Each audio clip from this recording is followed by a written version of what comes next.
आदरणीय ओपी साहब इस पूरे अनुष्ठान के साथ पहले ही दिन से बहुत गहरे विश्वास के साथ जुड़े हैं और पतंजलि योगपीठ परिवार के एक अभिभावक की तरह हैं। आज ये केवल उत्तर प्रदेश ही नहीं, उत्तर प्रदेश तो प्रतीकात्मक है। हकीकत ये है कि उत्तर प्रदेश के साथ में देश के करीब 9 स्टेट्स के अंदर एक साथ आज ओपन मार्केटिंग की शुरुआत हो रही है लखनऊ की इस ऐतिहासिक धरती से। चाहे वो उत्तराखंड है, चाहे जम्मू कश्मीर है, चाहे वो हिमाचल है या राजस्थान है, ये जो है सभी तक की बिहार, झारखंड, छत्तीसगढ़, यहाँ सब जगह खुले बाजार में उत्पाद धीरे धीरे उपलब्ध होने शुरू हो गए हैं। तो जो हम जा रहे हैं ये एक तरह से प्रतीकात्मक औपचारिक शुरुआत है। अनौपचारिक रूप से कार्य रामनवमी से ही प्रारंभ हो चुका था और इस माह के अंत तक अर्थात अप्रैल महीने के अंत तक केरल और तमिलनाडु को छोड़कर के पूरे हिंदुस्तान भर में पतंजलि के ये स्वदेशी उत्पाद उपलब्ध होने शुरू हो जाएंगे। तो आदरणीय ओपी साहब, कथानक है देश में कि भाई चारों तरफ से लूट मची हुई है। एक तरफ विदेशी कंपनियों के लूट का षड्यंत्र, दूसरी तरफ भ्रष्ट राजतंत्र, तीसरा जटिल शासन तंत्र और चौथा कुटिल व्यापार तंत्र। करप्ट कॉर्पोरेट्स, कुछ करप्ट पॉलिटिशियंस,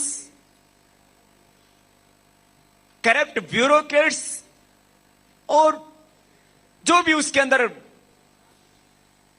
कार्यपालिका के अंदर ऐसे लोग जो अपने कुकृत्य से देश को हर रोज बदनाम करते हैं। इसके साथ साथ देशी विदेशी षड्यंत्र, इस सब ने पूरे देश की अर्थव्यवस्था को ध्वस्त कर दिया है। किसी भी देश की सबसे बड़ी ताकत होती है वहां की अर्थव्यवस्था, और भारत की आधी से ज्यादा अर्थव्यवस्था पर प्रत्यक्ष या परोक्ष रूप से यदि विदेशी कंपनियों का कब्जा होता है तो यह देश के वर्तमान और भविष्य के लिए बहुत ही खतरनाक है। देश की मात्र अर्थव्यवस्था के लिए ही नहीं, देश की सुरक्षा के लिए भी। आज चीन भारत के अलग अलग सेक्टर्स में 20 से 50% कब्जा कर चुका है।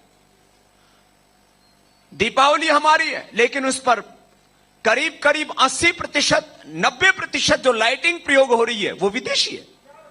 भगवान राम, भगवान कृष्ण, माता सीता, हमारे सभी गुरु, वो सब हमारे, देवी देवता हमारे, गणेश जी हमारे, लेकिन उनकी प्रतिमाएं, उनके चित्र बनकर के आ रहे हैं चीन से। आज भारत की अर्थव्यवस्था यदि करीब 200 लाख करोड़ रुपए की है तो चीन की अर्थव्यवस्था करीब 500 लाख करोड़ रुपए की है। उसका कारण है वो अपना निर्यात प्रतिदिन बढ़ाता जा रहा है, पूरे विश्व के बाजार में छाता जा रहा है। औसत पूरी दुनिया के बाजार में 20 से 50% चीन का कब्जा है। हम कहां खड़े हैं, यह आत्मावलोकन करने की भी आवश्यकता है। तो मैं कह रहा था, देश की सुरक्षा के लिए भी विदेशी कंपनियों का विस्तार जिस तरह से भारत में हो रहा है वो बहुत खतरनाक है। देश के लोगों से झूठ बोला गया, विदेशी कंपनियां यहां पर पूंजी लेकर के आती हैं। अभी भी एफडीआई के नाम पर केंद्र सरकार हाय तौबा मचा रही है, जबकि हकीकत कुछ और ही बयां करती है।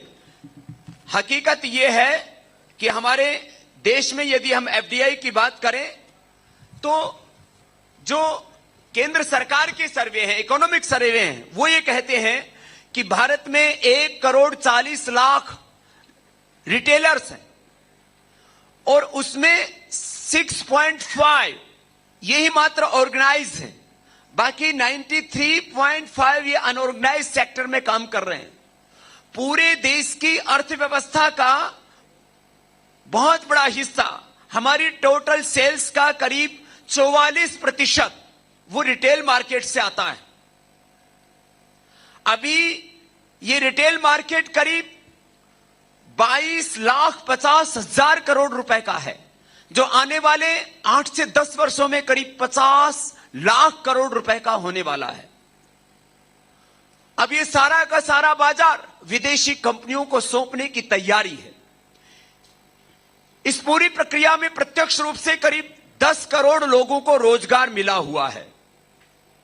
इन विदेशी कंपनियों के आते ही, अर्थात रिटेल मार्केट में एफडीआई के आते ही कम से कम तुरंत लोग बेरोजगार हो जाएंगे।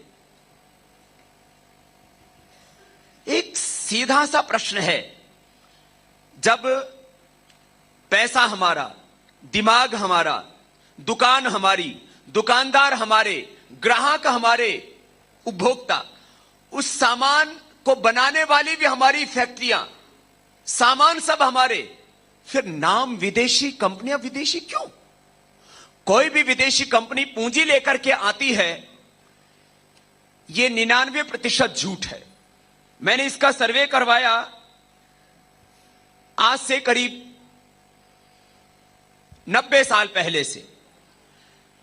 हिंदुस्तान यूनिलीवर कंपनी जो करीब 90 साल पहले हिंदुस्तान में आई, वो 24 लाख रुपए मात्र लेकर के आई थी। आज जो उन्होंने अपनी वेबसाइट के ऊपर डाला हुआ है, उनके अनुसार उनका मार्केट कैपिटलाइजेशन वो 82,605 करोड़ रुपए है। हर वर्ष उनका जो टर्नओवर है वो 20,000 करोड़ रुपए से ज्यादा का है। कोलगेट, जिसको टूथपेस्ट के रूप में हम बहुत ज्यादा प्रयोग करते हैं, कोलगेट पामोलिव जो कंपनी है, वो मात्र 1.5 लाख रुपए लेकर के आई थी। 1.5 लाख रुपए में तो कहा गया था कि लखटकिया कार मिल जाएगी, वो भी नहीं मिल पा रही है। 1.5 लाख रुपए जो कंपनी लेकर के आई, आज उसका आर्थिक साम्राज्य 13,330 करोड़ रुपए तो खुद एक्सेप्ट करते हैं, और करीब 2,500 करोड़ रुपए उसका वार्षिक टर्नओवर है।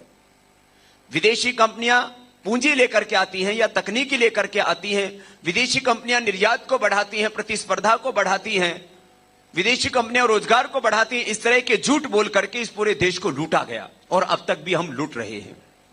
अब कोका कोला, पेप्सी बनाने में कौन सी तकनीकी यूज होती है? टमाटर की चटनी बनाने में, आलू के चिप्स बनाने में कौन सी तकनीकी प्रयोग में आती है? जो हमारे घरों में टमाटर की चटनी बनाई जाती है, जो मुझे आज ही रेनू बहन ने बना करके खिलाई, मैंने तो कभी विदेशी कंपनियों की नहीं खाई, लेकिन लोग घर में चटनी बनाते थे, चाहे वो मिर्च की बनाते थे, पुदीना की बनाते थे, हमारे यहां राजस्थान में उधर दूसरी तरफ कचरी की चटनी बनाते हैं, वो चटनी और ताजा चटनी, उसमें कोई प्रिजर्वेटिव नहीं। जो आप सॉस, टमाटो सॉस जो बाजार से लेकर के खाते हैं, नाम उसका किसान है, लेकिन है वो विदेशी। मैं बात ये कहना चाहता हूं कि हमें अपने देश को अब चारों तरफ से बचाना है। विदेशी कंपनियों के लूट का षड्यंत्र ये बहुत बड़ा खतरा है भारत के वर्तमान और भविष्य के लिए। और इसी तरह से ये जो पूरा दूसरा राजनैतिक तौर पर जो भ्रष्टाचार है, उसने तो इस देश को दिवालिया बना दिया है। भू संपदाओं की लूट, टैक्स मनी जो हम देश के डेवलपमेंट के लिए देते हैं, उसकी लूट, हर काम के बदले दाम। कहां जाएगा हिंदुस्तान जब फौज के सुरक्षा के लिए खरीदे जाने वाले साजो सामान में भी भ्रष्टाचार घुस जाए? सेना और सत्ता का शिखर, जिसको हम प्रधानमंत्री कार्यालय कहते हैं, या दो पर तो कम से कम भ्रष्टाचार नहीं होना चाहिए। माना कि सृष्टि के आदिकाल से थोड़ी बहुत अनीति, अधर्म, पाप, शोषण, अन्याय रहा है, लेकिन भाई कम से कम सत्ता के शिखर को तो पवित्र रहने दो, सेना को तो पवित्र रहने दो। सेनाओं में कितनी आस्था है भारतवासियों की, यह हमने हर वक्त देखा है। जब जब हमारे दुश्मन देशों ने हम पर आक्रमण किया, तो मां, बहन, बेटियों ने अपने जेवर तक उनको दे दी। और आज तो जिस तरह की बातें सुबह से चल रही हैं, वो देश के लोगों के मन में एक अज्ञात भय, एक खौफ, एक डर पैदा करती है कि सरकार और सेना दोनों में जिस तरह से तकरार दिखाई दे रही है, उससे भारत की तकदीर और तस्वीर धुंधली से नजर आती। और यह आंतरिक विषय तो जो है सो है, उसके बारे में तो सरकार गंभीरतापूर्वक सोचेगी, क्योंकि यह बहुत संवेदनशील मामला है। लेकिन यदि चीन ऐसे जैसे लूट रहा है, अभी व्यापार के नाम पर जो लूट मची हुई है, उससे तो भारत के लिए बहुत बड़ा खतरा पैदा हो जाएगा। जो ये शाम से विरोध है शाश्वती का, सदियों से भारत के साथ विरोध प्रकट आए हैं, ऐसे विरोध प्रकट करने वाले देश ताकतवर हो रहे हैं और भारत कमजोर हो रहा है। हमें सोचना होगा। चारों तरफ से देश लूटा जा रहा है, तबाह बर्बाद हो रहा है, और जो लूटने वाले गुनहगार हैं, लूट के लिए जो जिम्मेदार है, वो कहते हैं नहीं तो देश तो ठीक चल रहा है। पीछे जब कोयला घोटाले की बात आई तो बोले ये घोटाला नहीं, ये तो घाटा है, ये तो मिसमैनेजमेंट है। तो तुम करते क्या हो सब ऐसे शब्द? 44 लाख करोड़ रुपए का तो नॉन रिजर्व है कोयला का, उसमें 50 बिलियन टन कोयला जिसकी कीमत करीब 200 लाख करोड़ रुपए की है, उसको कौड़ियों के भाव दे दिया गया। जो 10,67,000 करोड़ रुपए के घाटे की बात की गई, घोटाले की बात की गई, वो तो सरकार को इतना और ज्यादा मिल सकता था जो नहीं लिया। एक्चुअल जो कोयला था वो 200 लाख करोड़ रुपए का, तो 200 लाख करोड़ का घोटाला है वो हकीकत में। कौन कहता भारत देश दरिद्र है? हमने मान लिया कि हम तो विदेशी कंपनियों के सहारे ही चलेंगे इस देश को, चाहे वो हिंदुस्तान यूनिलीवर, चाहे कोको कोला, पेप्सी है, ये सारी, चाहे वो आईटीसी है, चाहे तमाम कंपनियों की हमने लिस्ट बनाई तो पाया ये कंपनियां एक दो नहीं, सैकड़ों की संख्या में, हजारों की संख्या में, करीब। पहले एक ईस्ट इंडिया कंपनी आई थी, उसने देश को सदियों तक लूटा, गुलाम बना करके रखा। आज तो 5,000 से ज्यादा विदेशी कंपनी हिंदुस्तान को लूटती हैं। कैसे बचेगा हिंदुस्तान? इसलिए महात्मा गांधी ने संकल्प दिया था, स्वदेशी का मंत्र दिया था, विचार दिया था, एक आह्वान किया था, और उसको एक अनुष्ठान की तरह देश में फैलाया था। और अंग्रेजों के नमक के बहिष्कार से लेकर के उस स्वदेशी का अभियान शुरू हुआ, लेकिन हमारी सरकारों ने उसको खादी तक ही समेट। जो स्वदेशी के नाम पर इस देश में खादी को सम्मान मिला, वो जिस दिन हिंदुस्तान में बनी हुई हर वस्तु को मिलना शुरू हो जाएगा, उस दिन भारत विश्व की आर्थिक महाशक्ति बन जाएगा। एक बहुत बड़ा सत्य और तथ्य मैंने आपके बीच में आंकड़ों के साथ कहा है। यह कोई काल्पनिक बात नहीं है। और इस विदेशी कंपनियों की लूट के षड्यंत्र से देश को बचाने के लिए, और खाली पतंजलि के उत्पादों को ही नहीं, हमने जो स्वदेशी और विदेशी की लिस्ट अपने वेबसाइट से लेकर के, अपने योग संदेश पत्रिका से लेकर के, अपने पूरे संगठन और संस्थान के माध्यम से जो प्रचारित की, उसमें सभी भारतीय कंपनियों को सम्मिलित किया गया है। और मैं ऐसा मानता हूं वैयक्तिक तौर पर कि देश की एकता, अखंडता और संप्रभुता के खिलाफ काम करना ही मात्र देशद्रोह नहीं है। अज्ञानता में विदेशी वस्तु, विदेशी विचार, विदेशी संस्कृति, सभ्यता, विदेशी मूल्य और आदर्श, इनको अपनाना, ये भी मैं कहता हूं इसको, ये साइलेंट एंटी नेशनल एक्टिविटी है। ये ऐसी गतिविधियां जो अंदर अंदर चल रही है, और मैं इसको देशद्रोह की संज्ञा देता हूं। और आज करोड़ों लोगों से हमने ये संकल्प कराया कि हम अपने जीवन में 100% स्वदेशी का प्रयोग करेंगे। अपवाद रूप में जो देश में नहीं बनती वस्तु, उसी का ही विदेशी का उपयोग करेंगे। एक बहुत बड़ा संकल्प पूरे देश में उठा है।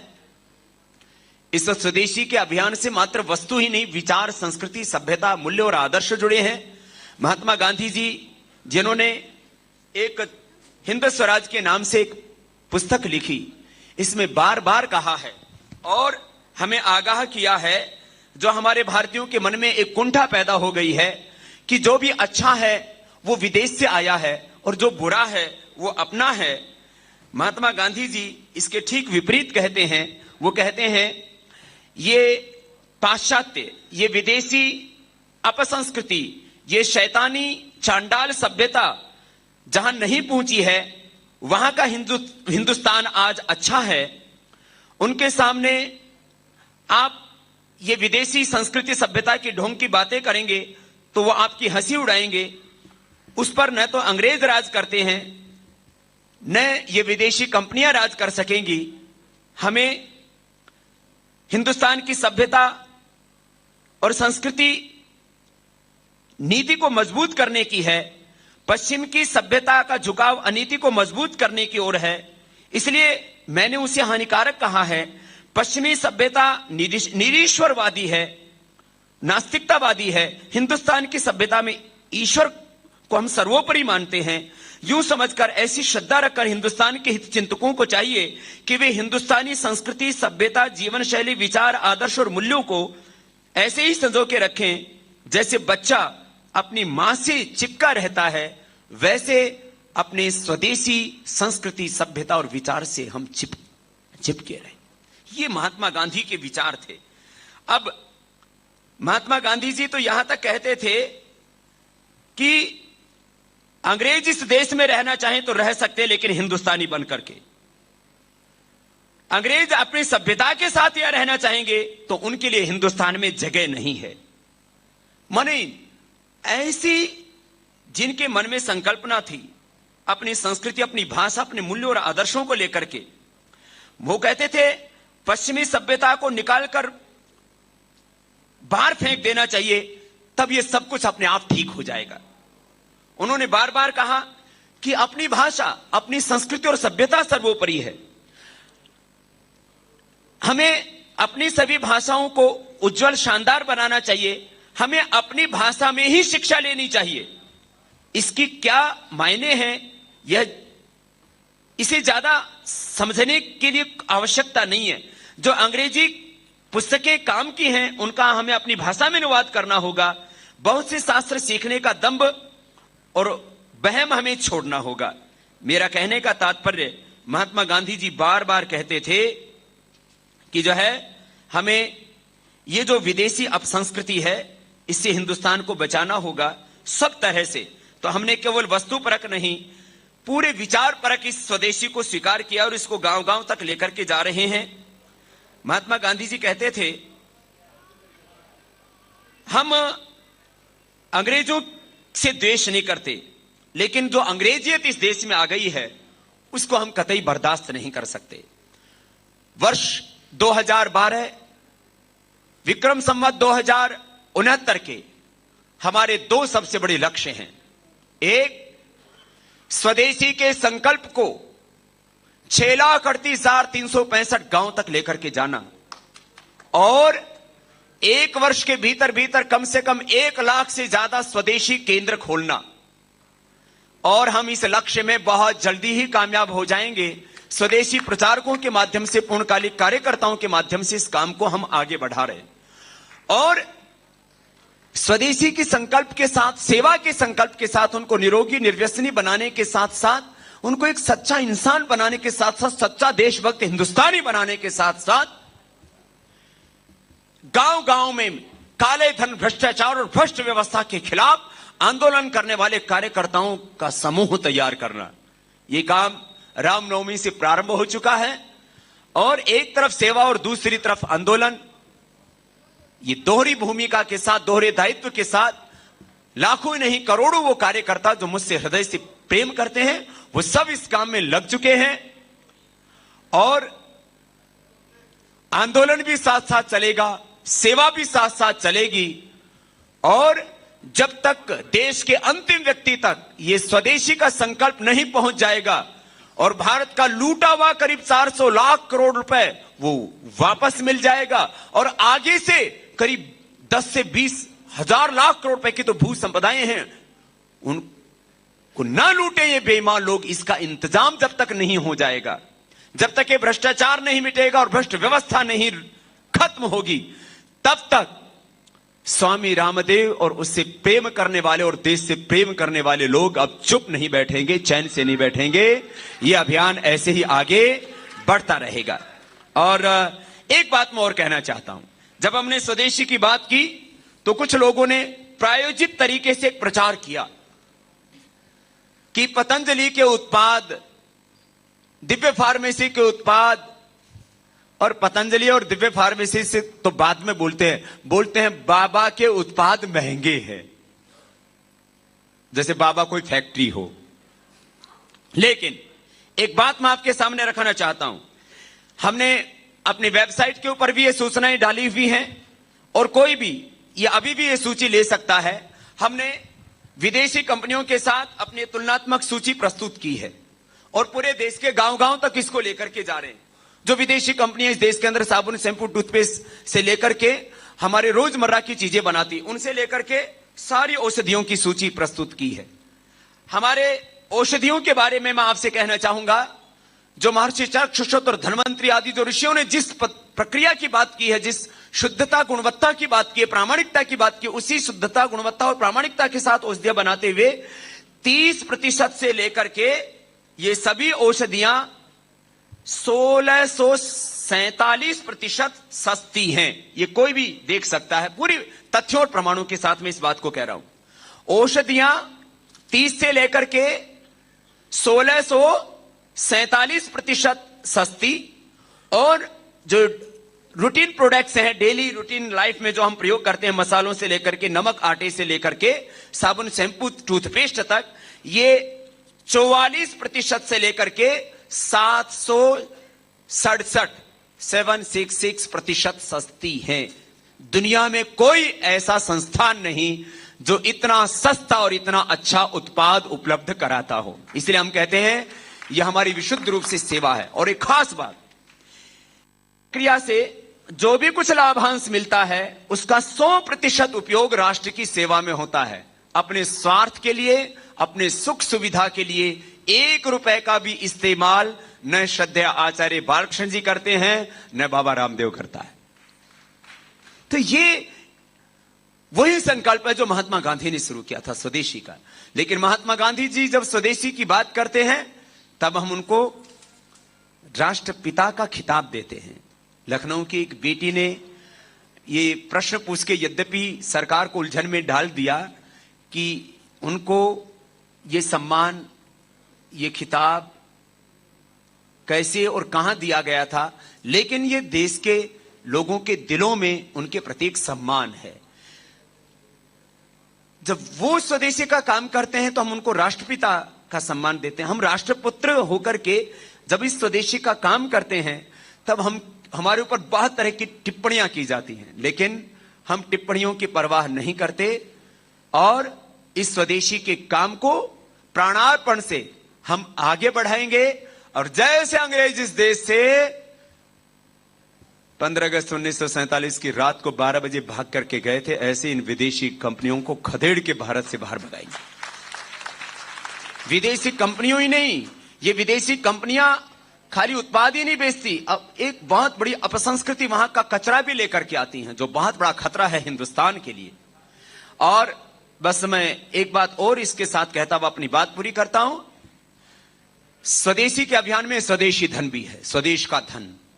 काला धन एफडीआई, काला धन गरीबी और बेरोजगारी, काला धन महंगाई, काला धन भ्रष्टाचार, काला धन अवैध हथियार, नक्सलवाद, माओवाद, ह्यूमन ट्रैफिकिंग, ड्रग्स और सब काले धंधे, अनैतिक कामों के मूल में ये काला धन इलीगल माइनिंग, काला धन और सोना, काला धन और देश की सुरक्षा, ये एक दूसरे के साथ जुड़े हुए हैं। ये काला धन हिंदुस्तान को मिल जाए तो हिंदुस्तान में गरीबी रहेगी ही नहीं, महंगाई रहेगी ही नहीं, 50 साल तक टैक्स नहीं देने पड़ेंगे, हर चीज आधी दाम में मिलनी शुरू हो जाएगी। पेट्रोल में आग लगी पड़ी है, वो 70 की बजाय 30 से 35 रुपए में पूरे हिंदुस्तान को मिलना शुरू हो जाएगा। ये देश का पैसा देश में आने से हेल्थ में, एग्रीकल्चर में, एजुकेशन में, सर्विसेज में, इंडस्ट्री में इतना डेवलपमेंट होगा कि हमें खाद्यान्न बाहर से नहीं लाने पड़ेंगे, हमें चीनी बाहर से नहीं लानी पड़ेगी। जो लाखों टन तेल जो बाहर से ला रहे हैं, पाम ऑयल जैसा घटिया तेल, वो हमें बाहर से नहीं लाना पड़ेगा। सब क्षेत्रों में हम स्वावलंबी बन जाएंगे, सुरक्षा से लेकर के देश के हर सेक्टर में। तो एक बहुत बड़ा संकल्प है। अब तक सन्यासी केवल ब्रह्म तत्व की बात करते थे, हमने जब ब्रह्म तत्व के साथ अर्थ तत्व की बात की तो तरह तरह के प्रश्न उठे और हमने उसका प्रामाणिकता से जवाब ही नहीं दिया। उसको तथ्यों के साथ, आंकड़ों के साथ, पूरी व्यवहारिकता के साथ समझाया। क्योंकि अर्थव्यवस्था से लेकर के शिक्षा, चिकित्सा, कानून व्यवस्था से लेकर के देश की सभी व्यवस्थाओं के ऊपर बात करना, उनकी आलोचना करना और वैकल्पिक व्यवस्था देने की बात करना, यह कोई बच्चों का खेल नहीं है, यह कोई अनाड़ीपने का काम नहीं है। हमने इसको पूरी प्रामाणिकता के साथ किया है, आगे भी करते रहेंगे। एक्सपोर्ट का कार्य अभी भी चल रहा है और यूके, यूएसए, कनाडा सहित लगभग यूरोप के काफी कंट्रीज में, अफ्रीकन कंट्रीज में, नेपाल में और भी गल्फ कंट्रीज में भी पूरी प्रामाणिकता के साथ ये निर्यात भी शुरू हो चुका है बड़े पैमाने पर। आगे इसको और विस्तार दिया जाएगा और शायद हो सकेगा तो बहुत जल्दी ही एक यूनिट स्पेसिफिक एक्सपोर्ट के लिए ही तैयार कर दी जाएगी। जब भ्रष्ट, बेईमान, गद्दार लोग मिलकर के देश लूट सकते हैं तो अच्छे लोग मिलकर के देश को बचा क्यों नहीं सकते। इसलिए सभी देशभक्त लोग, सभी देश की भलाई के लिए काम करने वाले, जन आंदोलनों के माध्यम से संघर्ष करने वाले लोग और वो जन आंदोलन सब मिलकर के ही काम करेंगे। इसलिए गांव से ले जिले, गांव, जिला और प्रांत से लेकर के राष्ट्रीय स्तर पर हम एक आंदोलन समिति अलग से ही गठित कर रहे हैं। उसमें सभी लोगों को और सभी संगठनों को सम्मिलित किया जाएगा। आदरणीय अन्ना हजारे साहब भी हमारे साथ पूरी प्रामाणिकता के साथ इस अभियान में रहेंगे। बाबा ने जन्म से लेकर के आज तक ना 1 रुपए, ना 1 कौड़ी की चोरी की और ना कोई हेरा फेरी की। इसका सबसे बड़ा प्रमाण देश के ज्ञात इतिहास में किसी संस्थान और किसी साधु के पीछे इतनी जांच एजेंसियां नहीं लगाई गई जितना आचार्य बाक्षण और बाबा रामदेव के पीछे लगाई। लेकिन अब जांच एजेंसियों को पीछे लगाना, नोटिस भेजना, यह उनका काम है। लेकिन क्या एक भी आरोप वो सत्यापित कर पाए? और इतने बेसिर पैर के झूठ बोलते हैं बेईमान, माने शर्म को भी शर्म आ जाए। अब एक झूठ ऐसे फैलाते हैं प्रायोजित तरीके से कि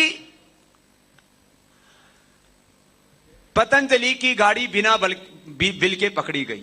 200 गाड़ियां, 4 यूनिट है, 4 यूनिट में ये सब उत्पाद तैयार होते हैं और एक सेंट्रल बिलिंग के लिए गोदाम बनाया, वहां हर महीने 200 से ज्यादा गाड़ियां जाती हैं और वो गाड़ी वहां जा रही थी, उसके पास पूरे कागज है।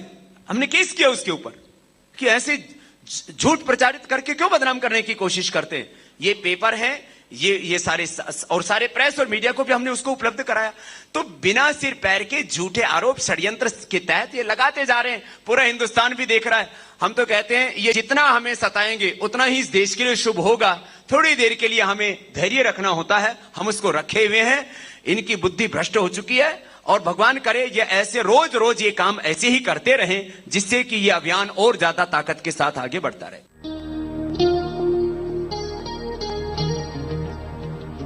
पिछले कुछ दिनों से प्रायोजित तरीके से एक झूठ को प्रचारित किया जा रहा है कि पतंजलि आयुर्वेद एवं दिव्य फार्मेसी के उत्पाद महंगे हैं, जबकि हकीकत यह है कि हमारी औषधियां 30 से लेकर 1647% तथा रोजमर्रा की जिंदगी में उपयोग आने वाले रूटीन प्रोडक्ट 44 से 766% सस्ते हैं।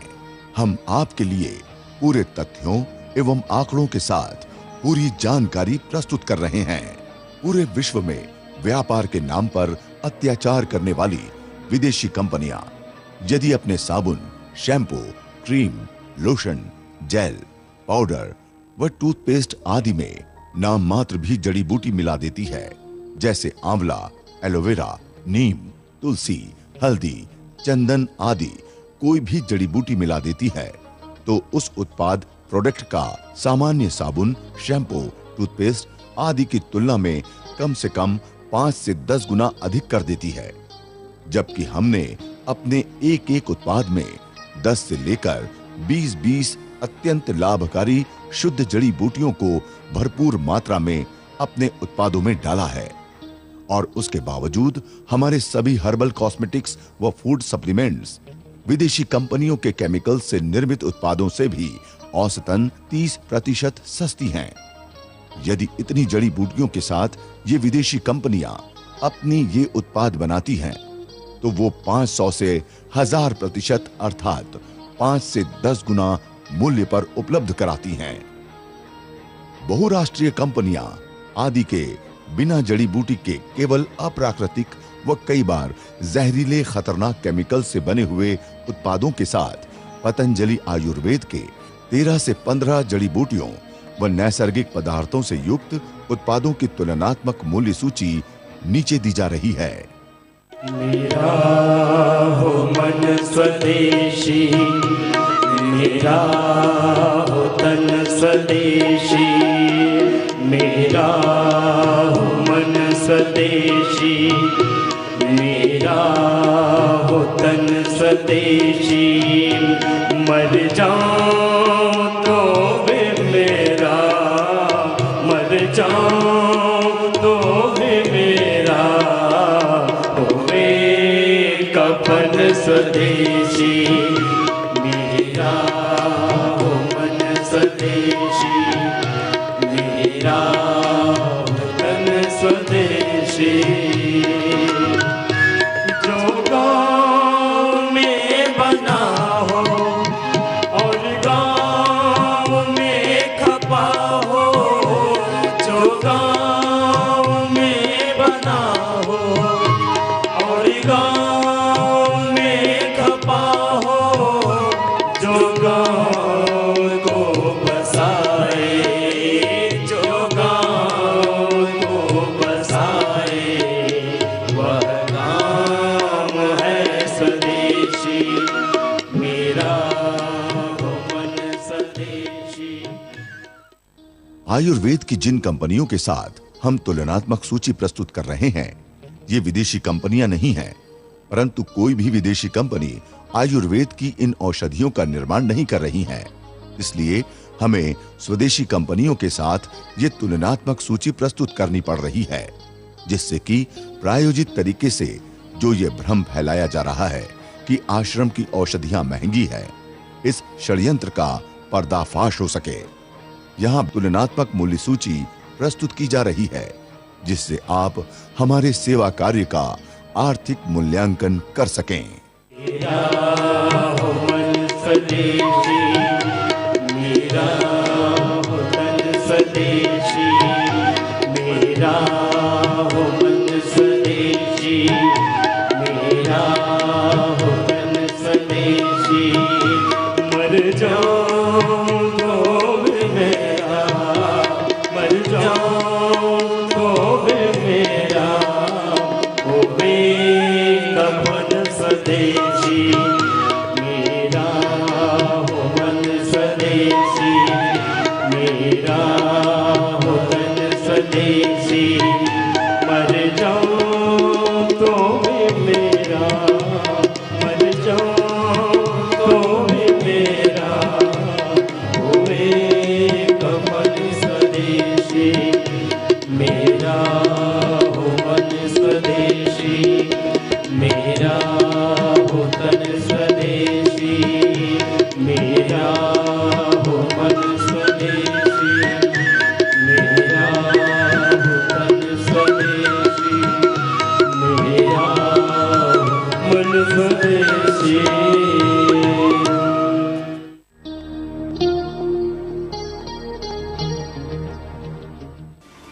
परम